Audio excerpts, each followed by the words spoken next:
Good morning students, आप सभी का स्वागत है आपके अपने YouTube channel maths for academy में। आज हम आपके लिए लेकर आए हैं कक्षा 10th की गणित विषय की वर्कशीट नंबर 61। थी है 27 नवंबर 2020।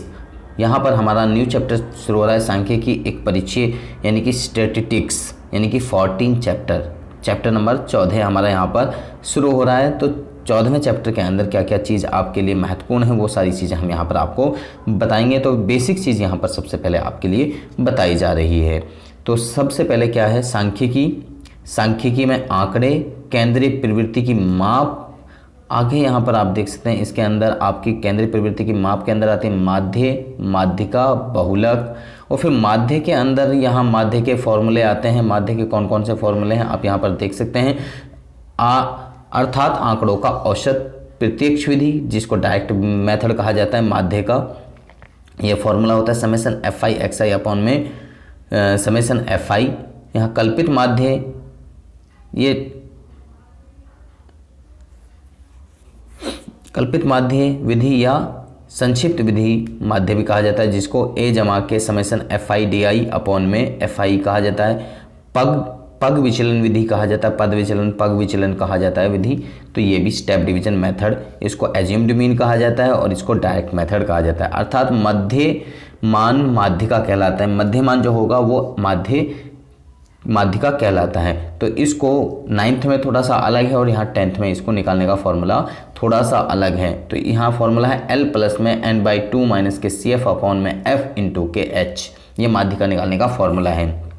अर्थात सबसे अधिक बार आने वाला प्रेक्षण बहुलक होता है इसमें, और ये माध्यिका उसके बहुलक के लिए है। तो बहुलक का फॉर्मूला L प्लस में F1 माइनस के F0 अपॉन में 2F1 माइनस के F0 माइनस के F2 इंटू में H। ये वाला फॉर्मूला बहुलक के लिए है।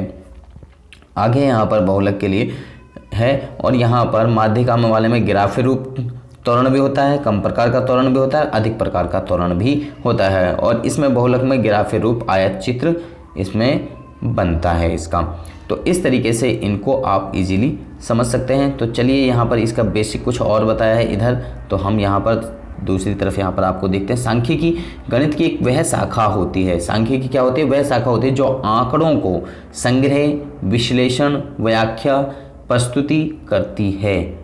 सांख्यिकी क्या है? गणित की वह शाखा है, यानी कि वो ब्रांच है जो आंकड़ों को यानी कि डाटा को संग्रह करती है, इकट्ठा करती है यानी कलेक्ट करती है, विश्लेषण करती है, एनालाइज करती है, व्याख्या करती है, एक्सप्लेनेशन करती है और प्रस्तुति यानी कि उसको एक्सप्लेन प्रस्तुत करती है, जिसको हम कहते हैं यानी कि किसी के सामने किसी चीज़ को एक्सप्लेन करना यानी कि बताना, व्याख्या और प्रस्तुति करती है। आंकड़े मीन्स डाटा सार्थक सूचनाओं का संग्रह।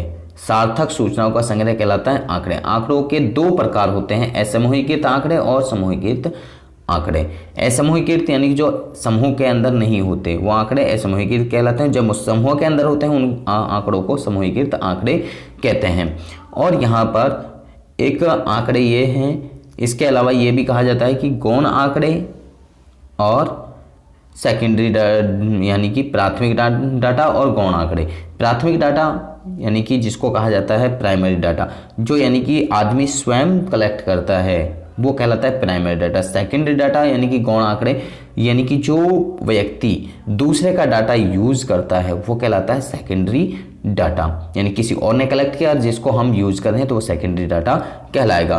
केंद्रीय प्रवृत्ति की माप, इसका अर्थ है कि वितरण का केंद्र और स्थान। केंद्रीय प्रवृत्ति की सबसे सामान्य माप माध्य, माध्यिका और बहुलक होती है।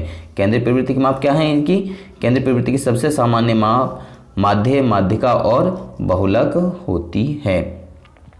आगे आपको यहाँ पर बताया जा रहा है केंद्रीय प्रवृत्ति के 3 मापों के बीच अनुभवंजय संबंध होता है, यानी कि इनके संबंध होता है, यानी कि इनके बीच में संबंध पूछ लिया जाए। बहुलक, माध्य, माध्यिका के बीच में संबंध क्या होता है? ये संबंध होता है बहुलक बराबर होता है 3 माध्यिका, यानी कि 3 गुणा के माध्यिका माइनस के 2 गुणा के माध्य के बराबर होता है। यानी कि 3 माध्यिकाओं में से 2 माध्यों को अगर आप माइनस कर देंगे तो बहुलक आपका आ जाता है। तो ये इनके बीच में संबंध है। यदि वर्ग अंतराल सतत ना हो यानी कि कंटिन्यूएशन में ना हो तो उन्हें सतत बनाने के लिए निम्न सीमा में 0.5 घटाया जाता है और फिर ऊपरी सीमा में 0.5 जोड़ा जाता है। यानी कि लोअर जो सीमा होगी लोअर नंबर होगा उसमें 0.5 घटाएंगे और ऊपरी सीमा में 0.5 क्या करेंगे, ऐड करेंगे। जो अपर लिमिट होगी, यहाँ लोअर लिमिट में तो 0.5 माइनस करेंगे और अपर लिमिट में यानी 0.5 क्या करेंगे, ऐड करेंगे। तो xi यानी कि पूरा कॉलम को xi कहा जाता है। मध्यमान वर्ग चिन्ह क्या होता है, वर्ग चिन्ह यानी कि जिसको कहा जाता है क्लास मार्क, वर्ग चिन्ह को इंग्लिश में कहा जाता है क्लास मार्क। ऊपरी वर्ग सीमा जमा के निम्न वर्ग सीमा, ऊपरी यानी कि अपर लिमिट प्लस में लोअर लिमिट अपॉन में 2 अगर आप करते हैं तो आपका क्लास मार्क आ जाता है। h क्या होता है, h यानी कि वर्ग माप कहा जाता है, जिसको क्लास साइज कहा जाता है। क्लास का जो साइज होगा वो कहा जाता है। जैसे 10 से 20 तो 10 और 20 तक यानी कि वो नंबर्स जो हाइट है उनकी वो हो गई हमारी, यानी 11 से 20 तो आपकी 10 हो गई। 10 से 20 अगर आप कह रहे हैं तो 11 नंबर्स हो जाएंगे और 11 से 20 अगर आप कह रहे हैं तो वहाँ पर 10 संख्याएं आपकी हो जाती हैं। तो ऊपरी सीमा माइनस के निम्न सीमा यानी कि अपर लिमिट माइनस के लोअर लिमिट को अगर आप माइनस कर देते हैं तो यानी कि आपका वर्ग माप आ जाता है, क्लास साइज आ जाता है, जिसको h के नाम से डिनोट किया जाता है। परिसर इंग्लिश में कहा जाता है रेंज। अधिकतम आंकड़ा माइनस के न्यूनतम आंकड़े यानी कि जो आपको यानी कि आंकड़े दिए हुए हैं समूहीकृत हों या असमूहीकृत हों, उनमें से जो सबसे बड़ा नंबर है उसमें से सबसे छोटे नंबर को अगर हम माइनस करते हैं तो आपका परिसर आ जाता है, जिसको इंग्लिश में कहा जाता है रेंज कहा जाता है। आगे माध्यिका वर्ग। माध्यिका वर्ग क्या होता है, वह अंतराल जिसकी संबंधी सूचना n/2 से बड़ी या लगभग आसपास की हो, बड़ी या आसपास की हो यानी कि n बराबर समेशन fi जिसे कह सकते हैं। बहुलक वर्ग क्या है, वह अंतराल जिसकी बारंबारता सबसे अधिक हो। बहुलक वर्ग यानी कि अंतराल जो बार बार आ रहा है वो यानी कि सबसे ज़्यादा बार आए तो वो कहलाएगा बहुलक वर्ग। आगे यहाँ आपको कुछ क्वेश्चंस दिए गए हैं, उन क्वेश्चंस को चलिए हम आपके सामने यहाँ पर करते हैं। तो वर्ग चिन्ह, वर्ग चिन्ह क्या होता है, अब इनका उत्तर दीजिए। वर्ग चिन्ह क्या है, वर्ग चिन्ह 1/2 यहाँ पर खाली स्पेस छोड़ा गया है तो यहाँ पर ऊपरी सीमा यानी कि अपर लिमिट आएगी, यहाँ पर ऊपरी सीमा यहाँ पर ये होगी ऊपरी सीमा और जमा के निम्न सीमा, ये हमारा हो जाएगा। ऊपरी सीमा प्लस में निम्न सीमा को 2 से भाग कर देते हो, वर्ग चिन्ह हमारा आ जाता है। अब यहाँ दूसरे क्वेश्चन में परिसर की बात की जा रही है, तो परिसर आपको ने निकालना है, तो परिसर कैसे निकालेंगे। तो सबसे पहले इसमें सबसे बड़ा नंबर देख लीजिए, सबसे बड़ा नंबर क्या है इसके अंदर 255। अब इसमें सबसे छोटा नंबर देख लीजिए, इसमें सबसे छोटा नंबर कौन सा 103। तो आप यहाँ 255 में से 103 को क्या करेंगे माइनस करेंगे तो कितना हो गया, 5 में से 3 गए 2, 5 और यहाँ पर 1 तो ये 152 जो आपका ये आ गया परिसर, जिसको इंग्लिश में कहा जाता है रेंज कहा जाता है। केंद्रीय प्रवृत्ति के 3 मापों के बीच अनुभंजन इंपेरिकल संबंध बताइए। इंपेरिकल संबंध कहा जाता है। इंपेरिकल संबंध मैंने अभी आपको बताया कि बहुलक बराबर, यहाँ पर मैंने अभी आपको ऊपर बताया है कि मैं यहाँ पर आपको दिखा भी देता हूँ। यहाँ पर मैंने ये जो कहा है ये इसको इंपेरिकल भी कहा जाता है। ये बहुलक बराबर 3 माध्यिका माइनस के 2 माध्य, तो ये आपने यहाँ पर लिखना है इंपेरिकल संबंध में, यहाँ पर वो आपने वहाँ से यहाँ कॉपी करके इसको लिख देना है। तो चौथा है ऊपरी सीमा और निम्न सीमा के अंतर को क्या कहा जाता है, यानी कि बड़ी सीमा में से छोटी सीमा को अगर घटा देते हैं तो क्या कहा जाता है। जैसे कि मैंने अभी आपको यहाँ बताया कि ऊपरी सीमा में से निम्न सीमा को अगर घटाते हैं तो ये होता है वो हमारा वर्ग माप, जिसको इंग्लिश में कहा जाता है क्लास साइज। तो यहाँ पर क्या होगा, वर्ग माप हमारा होगा, यहाँ पर इसको वर्ग माप आप कहेंगे या क्लास साइज इंग्लिश में कह सकते हैं। यहाँ 5वां क्वेश्चन है, प्रथम 5 अभाज्य संख्याओं का माध्य ज्ञात कीजिए।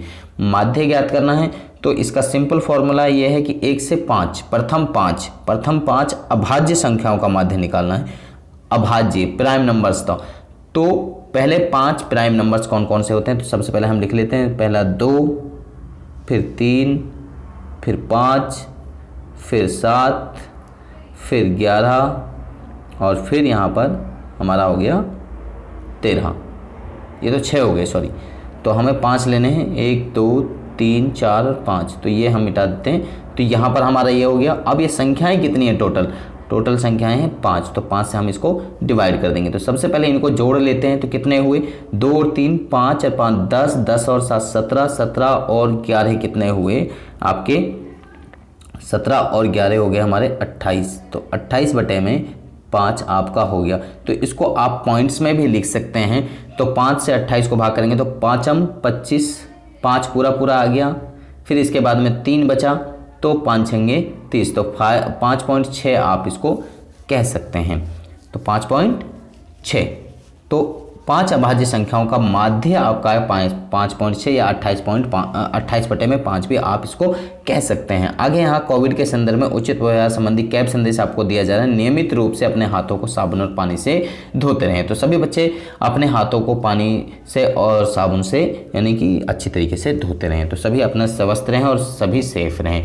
तो मुझे लगता है कि सभी बच्चों को ये वर्कशीट समझ में आ गया। अगर आपको समझ में आ गया तो आप हमारी वीडियो को लाइक करें, शेयर करें, कमेंट करें। इसके साथ में अगर आप अभी तक हमारे चैनल पर नए हैं तो आप हमारे चैनल को सब्सक्राइब कीजिए और इसके साथ में बेल आइकन को जरूर प्रेस करें ताकि आपको आने वाली हर वर्कशीट के अपडेशन साथ के साथ में मिलते रहे। तो आप बच्चे हमारे साथ में बन रही हमारी नेक्स्ट वीडियो तक। आप सब बच्चों का इस वीडियो को देखने के लिए धन्यवाद।